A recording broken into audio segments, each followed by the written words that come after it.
किसान साथियों राम राम। आशा और उम्मीद करता हूँ कि आप सब ठीक ठाक होंगे। साथियों, हम चर्चा करने जा रहे हैं नरमा के भाव के ऊपर। मैं आपकी जानकारी के लिए बता दूं कि नरमा के भाव बढ़ने के रुझान मिलने शुरू हो चुके हैं। ये नोट करने वाली बात है और ये किसानों को शेयर करने वाली भी बात है। और उन्हें जो नरमा के किसान हैं, जिन्होंने नरमा की खेती कर रखी है, उनके लिए सावधानी भी जरूरी है। मैं कारण बताने जा रहा हूं कि किस कारण से नरमा के भाव बढ़ने, जो आगे आने वाली फसल है उसके भाव अच्छे मिलने के संकेत हैं। हमने एक बहुत पहले वीडियो बनाया था, उसमें आपको कहा भी था और हर जिन्स के भाव अच्छे मिलने की बात और टारगेट भी दिए थे। हम आज भी कहते हैं कि हमें जो रिपोर्टें मिल रही हैं वो नरमा के भाव आने वाले सीजन में बढ़ने की रिपोर्टें मिल रही हैं।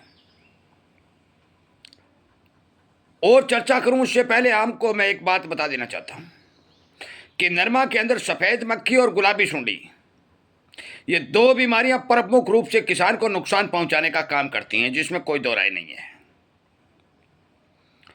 और हम आपको बता चुके हैं कि बाजार के पेस्टिसाइड से आप इन दोनों बीमारियों को नहीं रोक सकते।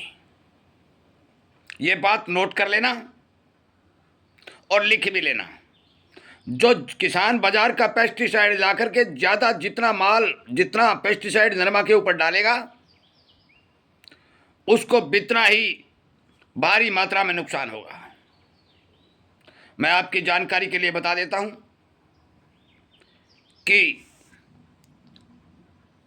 कुछ किसान साथी साइपरमेथ्रिन का प्रयोग करके नरमा के ऊपर सफ़ेद मक्खी और गुलाबी सुंडी को रोकने की बात करते हैं। यदि आपने पहली स्टेज में इस साइपर का प्रयोग कर दिया तो आपका संपूर्ण नरमा खराब हो जाएगा। ये नोट कर लेना। गुलाबी सुंडी और सफ़ेद मक्खी की रोकथाम के लिए हम आपको घरेलू अपने तरीके बताने का काम करेंगे। जो स्प्रे आप घर पर तैयार करिए और अपने खेत में उस स्प्रे का इस्तेमाल करिए। मैं आपको विश्वास के साथ कहता हूं कि आपकी गुलाबी सुंडी और सफ़ेद मक्खी 100% कंट्रोल होगी। और इस बारे कल एक वीडियो भी अपलोड किया जाएगा कि आप गुलाबी सुंडी को और सफ़ेद मक्खी को दोनों को कैसे कंट्रोल कर सकते हो।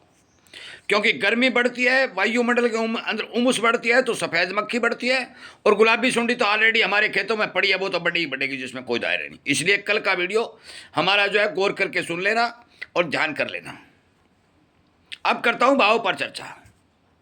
साथियों, आपको हरियाणा के जितने भी बड़े एरिया के अंदर नरमा की बिजाई हुआ करती थी, हमने एक डाटा निकाल के दिया। हमारे पास जो रिपोर्ट आई कि 3 लाख हेक्टेयर में सिमट चुकी है, ये बात हम एक वीडियो के माध्यम से बता चुके हैं। पंजाब में 50, 40, 60 हजार हेक्टेयर के अंदर नरमा की बिजाई सिमट चुकी है, ये बात हम उसी वीडियो में बता चुके हैं। हमने उस वीडियो में ये कहा था कि गुजरात, महाराष्ट्र, मध्य प्रदेश और राजस्थान, इन क्षेत्रों के अंदर बिजाई की रिपोर्टें अभी आना बाकी हैं। राजस्थान के थोड़े से हिस्से में जो गंगा नहर के नीचे आता है, वहां बिजाई बढ़ने की समाचार मिल रहे हैं। बाकी संपूर्ण राजस्थान में नरमा की बिजाई बाधित हो चुकी है। मध्य प्रदेश और महाराष्ट्र, गुजरात में तो अभी तक मानसून के बूंद भी नहीं गिरी है। अभी अभी मदन लाल जी पाटीदार से हमारी बात हुई, बहुत बड़े एरिया के अंदर भी नरमा और कपास की बिजाई संपूर्ण रूप से बाधित होती हुई दिखाई दे रही है। साथियों, नरमा की बिजाई जो मध्य प्रदेश, महाराष्ट्र, गुजरात आदि में होती है, उसका अब पीक समय चल रहा है, परंतु अभी बारिशें नदारद हैं। ये नोट करने वाली बात है। मानसूनी बादल दिखाई नहीं दे रहे हैं और दिनों दिन जो भी मानसून आने की डेडलाइन दी जा रही है वो निकलती जा रही है और मानसून कमजोर होती दिखाई दे रही है। और सरकार ने कपास को सूखे की चपेट में आने की घोषणा कर दी है कि कपास की फसल सूखे की चपेट में आएगी। ये रिपोर्ट हमारे पास पहुंच चुकी है। कुछ और फसलों की है, जो वीडियो बनाएंगे हर फसल की जानकारी देंगे। 6-7 फसलों की सरकार ने घोषणा कर दी है कि ये फसल जो है पक्की सूखे की चपेट में आएंगी। अब सूखे की चपेट में आएंगी तो ये मान के चलो कि जो पिछले साल 2,60,000 गांठों का उत्पादन हमारे भारत में हुआ था, उसका क्या होगा। इस बार तो उसका भी नहीं होगा। उत्पादन घटेगा तो अब हमारी सरकार के पास केवल 30 और 35 लाख गांठ हैं और प्रतिदिन उनकी बिक्री हो रही है। जब तक नरमा की फसल सितंबर अक्टूबर में आएगी, 2-2.5 महीने बाकी हैं, 2 महीने के 60 दिन, और 60 दिन में यदि पिड़ाई की बात करें तो हमारे सिलिंग मिल 60 लाख गांठ पीट देंगे, क्योंकि 1 लाख गांठ रोज की पिड़ाई चलती है। यदि उनके पास कमी पड़ती है तो हमारी सरकार माल बेचने का काम करेगी और सीसीआई अपने उद्योगों में भी पिड़ाई करने का काम करेगी। जहाँ तक हमारे पास समाचार हैं कि हमारी सरकार और सारे सिस्टम को जोड़ करके, सीलिंग मिल हो चाहे को स्टॉकिस्ट हो, जितना भी सिस्टम बना हुआ है जो कपास की गांठों का स्टॉक करके रखता है, समय आने तक बहुत भारी मात्रा में स्टॉक में कमी देखी जाएगी। ये सीधी बात है। जब भारत के अंदर स्टॉक में इतनी गिरावट आ जाएगी तो अंतर्राष्ट्रीय स्टॉक में तो लगातार गिरावट आ ही रही है। हमारे एक मित्र ने एक अमेरिकी विशेषज्ञ की रिपोर्ट भेजी है कि आधे अमेरिका के अंदर सूखा पड़ने की संभावना है।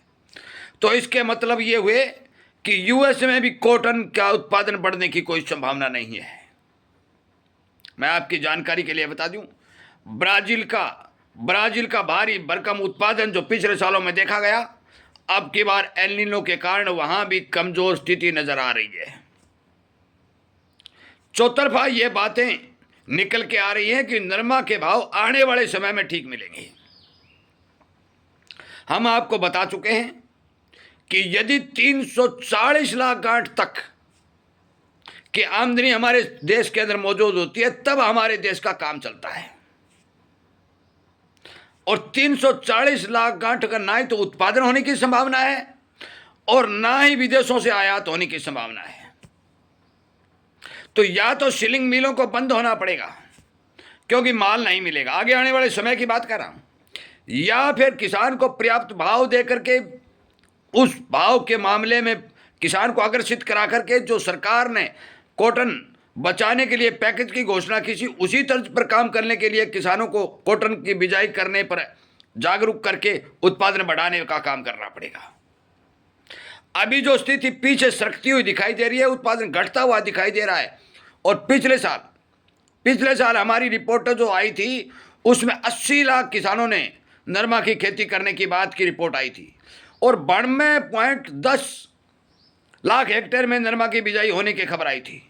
परंतु साथियों, अब तक वो डाटा तो नहीं आया है, परंतु हमारे विशेषज्ञ मानते हैं कि 65 और 70 लाख किसान ही अब की बार नरमा की खेती करने के लिए आगे आ रहे हैं। 15 लाख किसानों की कमी आ चुकी है। एक बात, रकबे की बात करें तो रकबा भारी भरकम घट करके 70 लाख के लगभग ये रिपोर्टें आ रही हैं कि 70 लाख हेक्टेयर का रकबा नरमा के बिजाई के रूप में देखा जाएगा।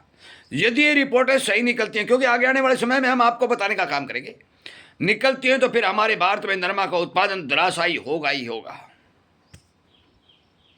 सावधानी हटी, दुर्घटना घटी। साथियों, इस बार नरमा के बारे में, बेचने के बारे में, रखने के बारे में एक एक बात की जानकारी आपको होना अति आवश्यक है। कृपया हमारी बात पर ध्यान दीजिए। लगातार किसानों से संपर्क बनाए रखिए। हम किसान होने के नाते एक बात कहते हैं, शाम को 8 बजे से 9 बजे तक हमारा लाइव प्रोग्राम चलता है। अनेक जानकारियाँ आंकड़ों सहित आपके सामने पेश करते हैं, आपको बताते हैं और आपसे उम्मीद करते हैं कि आप इन जानकारियों को किसानों तक पहुँचाएँगे, उन्हें जगाएंगे और उनको फ़ायदा पहुँचाने का काम करेंगे। आप यदि इस तरह की जानकारी जो सोशल मीडिया से हटकर आपको मिल रही हैं उन्हें पाने के इच्छुक हैं तो इस चैनल को सब्सक्राइब करके घंटी का बटन दबाएंगे ताकि आपको ये वीडियो समय रहते मिल सकें। हम अनेक जानकारियाँ नरमा की फसल को बचाने के लिए भेजते रहेंगे, हमारा वादा है। परंतु आपसे हम उम्मीद करते हैं कि आप एक एक किसान को ये बात पहुँचाने और समझाने का काम करेंगे। आपका बहुत बहुत धन्यवाद।